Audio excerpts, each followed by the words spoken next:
Em breve, Mahou Tias Volume 1, na Apple iBookstore, Google Play Livros, Amazon Kindle, Cultura Kobo e Saraiva Siciliano. 3/4 cego apresenta Mahou Tias.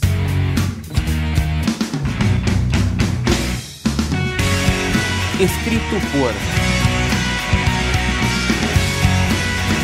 Danilo Sanches Ferrari.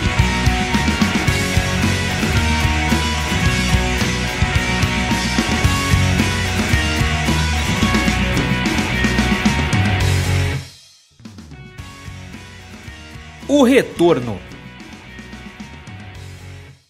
Finalmente, depois de quase 2 semanas, Stephanie voltava para a escola. Ela trazia consigo um corte na bochecha que só não estava pior por causa das propriedades curativas das frutas mágicas. Uma técnica que Jéssica chamou de lâmina de vento quase havia vazado a carne, mas Stephanie foi ágil o suficiente para se mover o bastante para evitar parte do dano. A garota foi deixada na porta da escola pelo pai, e assim que passou pelo portão, todos a encaravam, imaginando o que poderia ser aquele corte. Ricardo se aproximou dela preocupado, mas ela o acalmou dizendo que havia sido um acidente. O rapaz estava realmente preocupado, pois na visão dele, tudo o que era possível dar errado na vida de uma pessoa estava acontecendo na de Stephanie.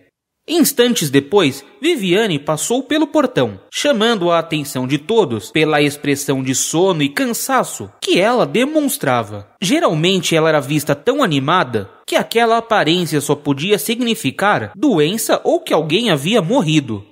Várias pessoas questionaram a garota se alguém da família dela havia sido morto nos massacres, e ela respondia que não, que era apenas um cansaço anormal.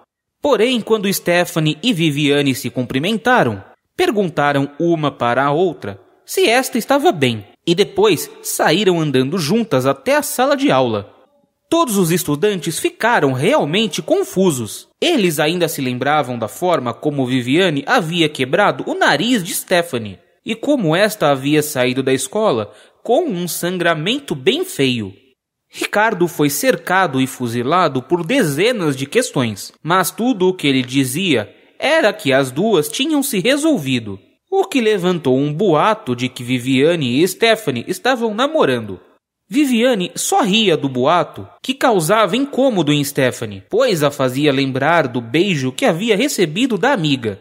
Porém, para Ricardo, os boatos estavam sendo positivos. De um nerd quieto e calado, ele havia se transformado no cara que estava dormindo com 2 garotas ao mesmo tempo.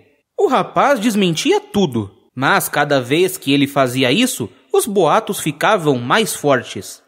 Stephanie ficava indignada como tais mentiras estavam se tornando verdades absolutas na escola e temia que isso se espalhasse pelo bairro. Antes do início das aulas, a diretora chamou toda a escola para o pátio e lá fizeram 1 minuto de silêncio pelas vítimas dos massacres.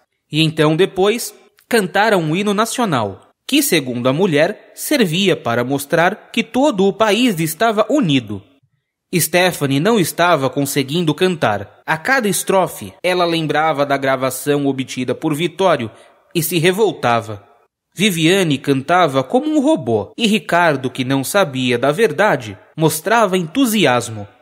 Depois do primeiro período de aulas, no intervalo, Stephanie se aproximou de Viviane e a questionou sobre fake. A garota respondeu que ele parecia um tanto perdido, mas que pelo menos ele estava evitando falar. Stephanie ficou aliviada e questionou o que os pais de Viviane haviam feito quando ela contou os segredos para eles. Segundo Viviane, eles não haviam aceitado nada bem. Eles achavam que era melhor ter sequestrado Fake do que colocar a filha deles nessa confusão. Leidiane havia dado ordens para que Viviane contasse tudo para os pais. A mulher não queria envolver uma pessoa menor de idade nessa história, sem contar para os pais dela. Viviane passou a mão na bochecha de Stephanie e falou que a aparência estava melhor em relação ao dia anterior. O gesto de Viviane, passando a mão no rosto de Stephanie, só reforçou as suspeitas dos outros estudantes. Stephanie ficou irritada e quase saiu atirando raios. Mas se lembrou da visão de Laura e como isso tinha sido ruim, e conseguiu se segurar. Viviane piscou para Stephanie e puxou Ricardo para entre as duas, ficando de braço dado com o rapaz. Stephanie, que queria ver o que a amiga tinha em mente, também deu o braço para ele, enquanto Viviane dizia baixinho para o rapaz: "É minha forma de pedir desculpas." Pronto, a fama do rapaz havia mudado de vez, se tornando o assunto pelo resto da manhã. No horário da saída, Augusto estava esperando Stephanie. Ele fez sinal para Viviane vir junto. No carro, Stephanie viu um embrulho no chão do banco de trás e perguntou o que era. O avô respondeu: "É a arma que o Marcos arranjou para o seu pai." Para Stephanie, a parte mais assustadora dos dias de treino foi saber que o pai havia aprendido a usar uma arma. Viviane perguntou se havia algo para os pais dela, mas Augusto disse apenas que Vitório os procuraria. Augusto deixou a garota loira em casa e levou Stephanie para a casa dela. Stephanie deixou a arma debaixo da cama dos pais, como havia sido combinado, voltando em seguida para a cozinha para almoçar. Ela contou para a mãe o que estavam falando dela e de Viviane, mas a mulher sorriu e disse que logo isso seria esquecido. O resto daquela quinta-feira passou calmamente, assim como a sexta. Porém, no sábado de madrugada, Viviane acordou Stephanie, dizendo que a boate onde os pais trabalhavam estava tomada por alguns homens armados. Stephanie avisou Leidiane, que falou que a polícia já estava lá, mas estavam com dificuldades de entrar e encontrar os bandidos por causa da quantidade de pessoas no estabelecimento.